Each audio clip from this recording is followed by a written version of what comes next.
Hace unos cuantos años, mi hijo, que hoy en día tiene 12 años, es un preadolescente con todas sus características, a los 5 años me mira bien chiquitito y me dice, mami, ¿por qué tú crees que estamos aquí? Me quedé callada y digo, wow, ¿qué me está preguntando? Digo, ¿a qué te refieres? ¿Por qué tú crees que venimos al mundo? Pobrecito, los hijos de psiquiatra hacen este tipo de preguntas. ¿Okay? Entonces me quedé callada y en el rol de un poquito de mamá psiquiatra le contesto, mi amor, ¿y tú qué piensas que es la respuesta? Y Adrián me contesta, mi hijo se llama Adrián, me contesta, mami, yo creo que estamos aquí para cuidarnos, para querernos los unos a los otros. Me quedé callada y me quedé pensando, y a lo largo de los últimos años he estado pensando de que es exactamente lo contrario, lamentablemente, lo que con mucha frecuencia vemos en las noticias. Vemos historias de robos, vemos historias de delincuencia, vemos historias de secuestro, que nos han tocado a todos de alguna manera, directa o indirecta. ¿Qué hace que un ser humano llegue a este punto? ¿Qué hace que el ser humano llegue al juega vivo? Esta es la pregunta que nos hacemos todos, me imagino, cuando vemos estos noticieros. Y cuando buscamos la respuesta a esta pregunta, típicamente nos encontramos con que hay cosas que faltaron o cosas que se dieron o no se dieron en la infancia. Realmente es en la infancia donde se forman los pilares del ser humano. Si hablamos del ser humano sano, como un ser humano que se construye, que se edifica, y que aquí tengo un poquito la fórmula, no es farmacológica, es una fórmula de construcción. Si hablamos del ser humano de esta manera, estamos hablando de que es en la infancia donde los 4 pilares más importantes en su desarrollo se forman.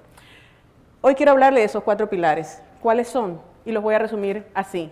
Amor, vínculos saludables o apegos, límites y cuidado de sus necesidades principales. Es en la infancia donde la personalidad, el cerebro y la moral del individuo se forman. A los psiquiatras nos encanta contar historias, tal vez porque cuando estamos sentados no hablamos mucho.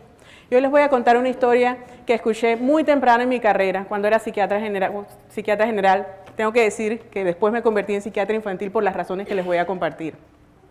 Este fue un paciente aquí en Panamá muy temprano, yo estaría empezando la carrera.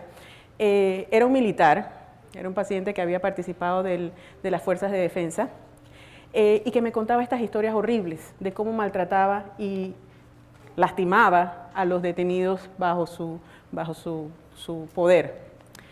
Era difícil de escuchar, casi que lo hacía uno sentirse físicamente enfermo porque las historias eran espantosas. Y bueno, ahí estaba uno escuchando y diciendo que realmente tengo que ser empática con este paciente. Pero un buen día no fue tan difícil porque el paciente me contó que su papá le pegaba con cualquier objeto, por cualquier razón, a cualquier hora del día.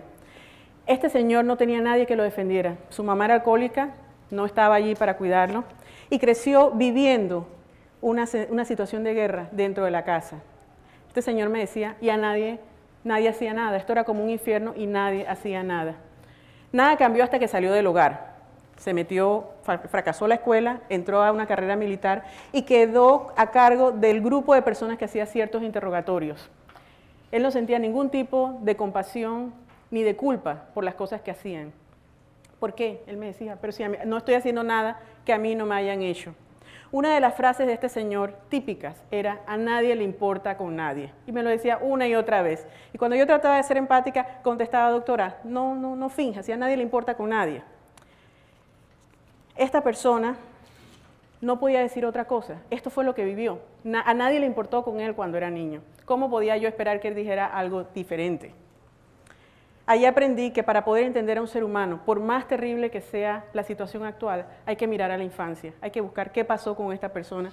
Y ahí, pues, empieza mi carrera como psiquiatra infantil. Estábamos hablando de los 4 pilares. Estos 4 pilares tienen mucho que ver con la formación del cerebro y de la psicología humana.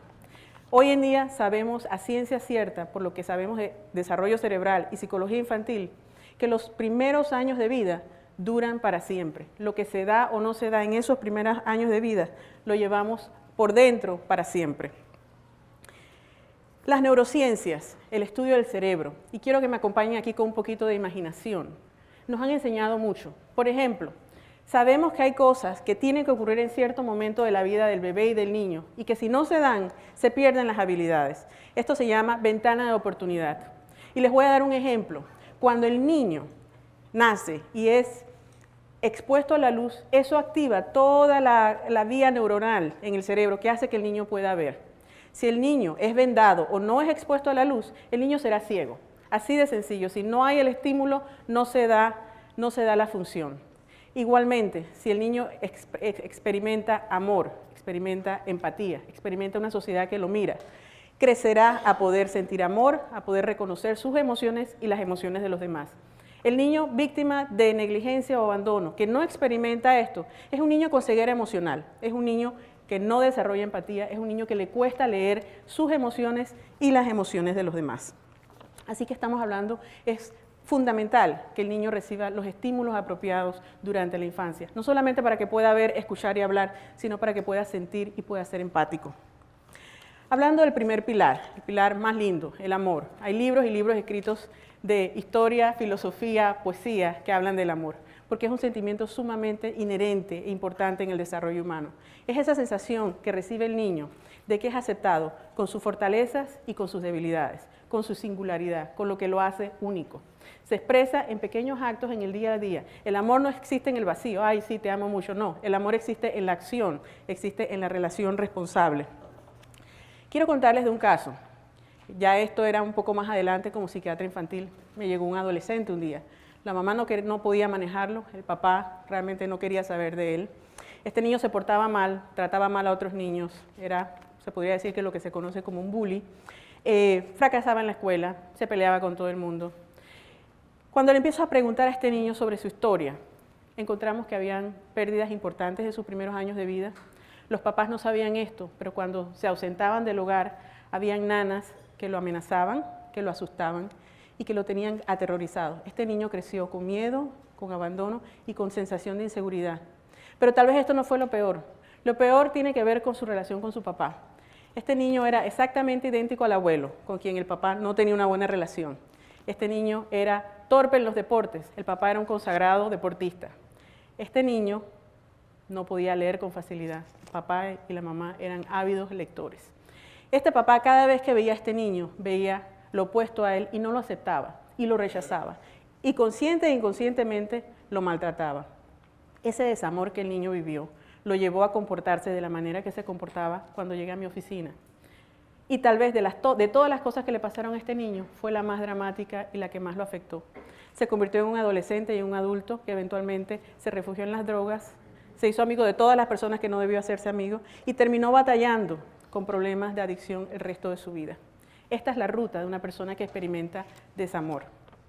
El segundo pilar de la fórmula de construir un ser humano sano, apegos sanos, vínculos. ¿Y qué es eso? No son más que las relaciones con estos seres que desde que el bebé nace cuida de sus necesidades físicas y emocionales. El niño aprende a querer y a quererse a través de estas relaciones. La mamá mira al niño y le enseña a querer y le enseña a quererse por esa sensación de amor que transmite. El niño mira a la mamá y se encuentra a sí mismo. Es así de sencillo. Por más de que a algunos aquí en la audiencia le pueda sonar cursi, así es como esto funciona. Es un tema de amor y un tema de relación. Cuando esto ocurre, el ser humano aprende a amar, el ser humano aprende a ser empático, a relacionarse, a ponerse en el lugar de las demás personas. Cuando esto no ocurre, tenemos personas que les cuesta sentir, que les cuesta conectar. Estoy segura que aquí en la audiencia todos podemos pensar en una o dos personas, o muchas más, que tienen problemas de inseguridad y problemas en sus relaciones interpersonales. Los invito a que miren en la historia infantil de estas personas y les aseguro que van a encontrar que el pilar del amor y el pilar del vínculo son pilares frágiles. Siguiendo con este tema, no podemos hablar de amor y de apego sin hablar de límites. Van de la mano y ese es nuestro tercer pilar. ¿Cuáles son los límites que necesita el niño? Que le podamos decir que no. Los niños necesitan estructura, necesitan reglas. Tenemos que enseñarles el juego, las reglas del juego social. Tenemos que enseñarles lo que está bien y lo que está mal. En Panamá creo que todos los que estamos aquí estamos bastante cansados de escuchar el juega vivo, la famosa cultura del juega vivo. Empieza en la infancia, en un niño que no se corrigió, en un niño que no se le dijo que no. Y miren que no estoy diciendo que no se le pegó y que no se usó la correa. Y en cuanto a esto hay dos cosas que quiero decirles. Uno, que hay estudios que demuestran que el maltrato físico, el uso de la correa, la chancleta o como quieran llamarla, deja secuelas de por vida. No se los recomiendo, obviamente. Y lo segundo, quiero contarles una anécdota. Este verano, en un programa de televisión en TVN, Foro de los Niños, estaba sentada alrededor de los niños, hablándole a los padres pues, que están en sus casas a través del televisor. Y les digo, mamás, papás, por favor, no usen la correa, no le peguen a los niños, usen consecuencias y usen sus palabras. Para mi sorpresa, yo estaba toda estresada por la televisión y demás, para mi sorpresa, la niña que estaba al lado mío se abalanzó y me dio un abrazo, y el grupo de niños que estaban sentados en el foro aplaudió. Esto nos dice lo delicado que es este tema. Hay que usar palabras, hay que usar límites, hay que usar consecuencias, no golpes. No se trata de lastimar al niño. El castigo físico deja secuelas de por vida. Y quiero también decirles hoy que, volviendo al juega vivo, el adulto que juega vivo fue un niño que no se corrigió, fue un niño al que no se le dijo que no, y fue un niño al que probablemente se le aplaudió el jugar vivo. El adulto que miente empezó como un niño que miente. Y si hay algo que quisiera que por favor quedara claro, es que el tejido moral de una sociedad empieza en la infancia. Y ahí tenemos realmente que prestar mucha atención. El cuarto pilar es el pilar que tiene que ver con los cuidados de las necesidades básicas de los niños. Hablamos nutrición, alimentación, vivienda, educación. Para hablar de este cuarto pilar, tenemos que hablar de pobreza y tenemos que hablar de desarrollo, porque de partida sabemos que en un ambiente pobre va a haber limitaciones en todos estos aspectos. Hace poco el PNUD, que veo que aquí hay representantes, presentó el Informe de Desarrollo Nacional de Panamá, y los números son realmente tristes e inaceptables. A través de este reporte aprendimos que alrededor, un poco menos del 40% de nuestros niños y jóvenes viven en pobreza. Poco menos de esa mitad vive en pobreza extrema. En un país lleno de edificios y de construcciones y de megaproyectos, estos números son absolutamente inaceptables. Y por eso estoy hablando de eso aquí con ustedes. Porque ya sabemos que tenemos un cuarto pilar que depende de todos como sociedad, que es frágil. Tenemos niños con pilares frágiles. Y seguimos entonces hablando de que en esta pobreza es muy difícil poder darle a los niños realmente lo que se merecen. Hablamos de las necesidades físicas de los niños. Sabemos que en la pobreza va a ser muy difícil. Tenemos desnutrición, tenemos falta de vivienda, tenemos falta de transporte. Vivimos en un país donde los niños pasan demasiado tiempo solos. En su mayoría, estos niños viven desapegados, sin un adulto que sonría, que les sonríe y les diga lo que hiciste está bien, o que les diga, te vas a tu cuarto que esto necesita que reflexiones por qué hiciste esto. Tenemos niños que se sienten desconectados de sus padres, que se sienten decepcionados de los adultos, de los padres, de las instituciones, de los maestros. Tenemos niños que se sienten invisibles, que se sienten solos y desconectados. Y eso nos dice que tenemos niños con pilares bien frágiles y que tenemos una sociedad realmente frágil. El cerebro del adulto empezó como un cerebro de niño. Ese cerebro de niño tenemos que darle los estímulos necesarios para que tenga estos pilares bien fuertes. El trabajador panameño típicamente vive en la periferia. ¿Qué significa esto? Significa que gasta alrededor de 2 horas para ir, 2 horas para regresar y su jornada dura alrededor de 13 horas. Cuando esta mamá o este cuidador llega a casa, son las 7, 8 de la noche, ¿qué energía va a tener para contarles un cuento, para escuchar con paciencia, para orientar a estos niños? Estos niños viven la mitad de sus vidas esperando que aparezca este cuidador, mamá, papá, tía, quien sea, que le lea un cuento, que le resuelva un problema, que lo guíe. Esta persona llega sumamente cansada, probablemente a cocinar, probablemente a atender las necesidades de la casa. Y no sorprende cuando uno lee en el reporte del PNUD que en Panamá sí existen reglas para irse a la cama, existen horarios. No existen horarios para hacer tareas, no existen horarios ni reglas para ver programas de televisión. Eso no es tan importante. Es importante que el niño duerma para que la mamá y el papá tengan un poquito de tiempo para tener esa vida después del trabajo. Alrededor de la mitad de los niños de Panamá no tiene quien les lea un cuento, no tienen quien les narre una historia. Y esto crea una pobreza diferente, esto crea una pobreza emocional, un hambre emocional que perdura para el resto de la vida. Como vemos, esto trasciende la clase social. Esto no es un tema de clase social necesariamente. Estamos hablando de que el cuidado de los niños en Panamá está delegado con mucha frecuencia a terceras personas, vecinos, amigos, abuelos, nanas. Algunos con las mejores intenciones de sacar adelante a estos niños, otros realmente garantizando que el niño esté vivo hasta que se lo devuelvan a su mamá y a su papá. En ese proceso realmente estamos descuidando estas necesidades emocionales de los niños. No estamos dando pilares fuertes que hagan que este edificio, a la primera sacudida, se desmorone. Estamos hablando de que existen hoy diferentes flagelos en la sociedad. Voy a hablarles un poquito de la parte médica. Vamos a hablar de flagelos como la depresión, como los problemas de las enfermedades crónicas, hipertensión, diabetes, obesidad, tabaquismo, todas esas cosas. Todas, señores y señores, jóvenes aquí presentes y niños, todas tienen su origen en la infancia.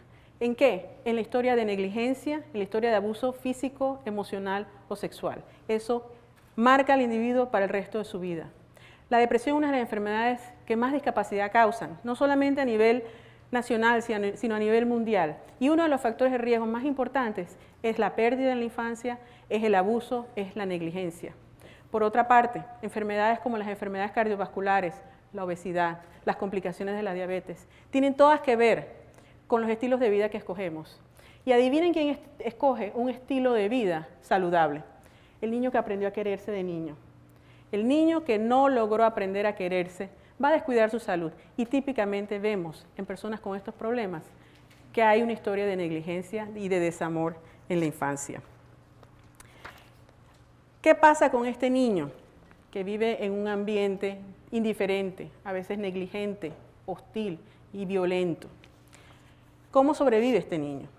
Este niño aprende a mirar para el otro lado. Este niño aprende que tiene que velar por sí mismo y son estos niños que uno ve en la calle hipervigilantes. Pero también aprende a desconectarse y aprende a que no le importe. Sin embargo, la necesidad del ser humano de buscar amor y vínculo es grandísima y nos acompaña el resto de la vida. ¿Qué hace este niño? Este niño se va a la calle y busca eso que no recibió en el seno de su familia en la calle. Y adivinen quién los apaña: las pandillas. Y ahí tenemos el origen de los problemas de pandilla que hay en Panamá. El reporte del que les hablaba menciona que en el 2013 habían 7.500 jóvenes, miembros de 355 pandillas, en un país chiquitito como es Panamá. Se dice que en los últimos 7 años alrededor de 1.000 jóvenes ingresaron a las pandillas, a razón de más o menos 3 jóvenes por día. Me consta que hay niños que ingresan a las pandillas y a esa cultura a partir de los 8 años. Para los que ya se les olvidó, los que no se acuerdan, a los 8 años los niños están entre segundo y tercer grado y están mudando los dientes. ¿Okay? Así que realmente no podemos darnos el lujo de mirar para el otro lado. No podemos. Tenemos que darle visibilidad a los niños. Tenemos que velar porque cada niño tenga la oportunidad de tener un pilar, sus 4 pilares bien puestos, para que se conviertan entonces en adultos responsables, adultos trabajadores, adultos que se levantan en la mañana con ganas de dar lo mejor de sí mismos, adultos que forman una buena sociedad. Y está en estas diferencias que podemos hacer juntos lo que puede crear el Panamá que sigue, que queremos. Podemos descuidar las necesidades de los niños, estos 4 pilares, y crear una sociedad depredadora, indiferente y violenta. O podemos realmente prestar atención y crear una sociedad de adultos empáticos, resilientes, con más capacidad para entrar en el mercado laboral.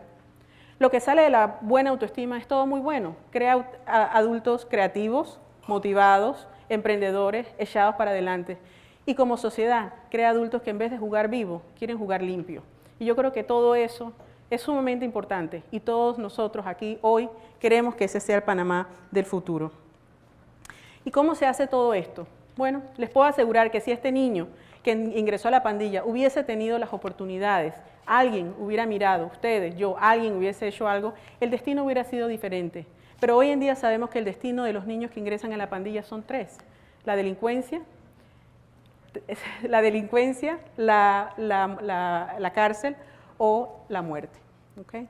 Hoy quiero invitarlos a todos a que apostemos todo por la infancia. Y les voy a decir por qué. Porque ahí está el Panamá que sigue. Los niños de hoy son la semilla del futuro que queremos. Hoy quiero invitarlos a que apostemos todo por la infancia, porque sabemos que por cada dólar invertido tenemos un retorno de 17 dólares. Eso en ningún banco lo van a encontrar hoy en día. Y hoy quiero invitarlos a todos a que anoten a la infancia como prioridad y que apostemos todos por la infancia, porque es lo correcto. Y al hacer lo correcto, estamos dando un buen ejemplo y le estamos demostrando a todos que en realidad sí nos importa, que nos importa a todos. Muchísimas gracias.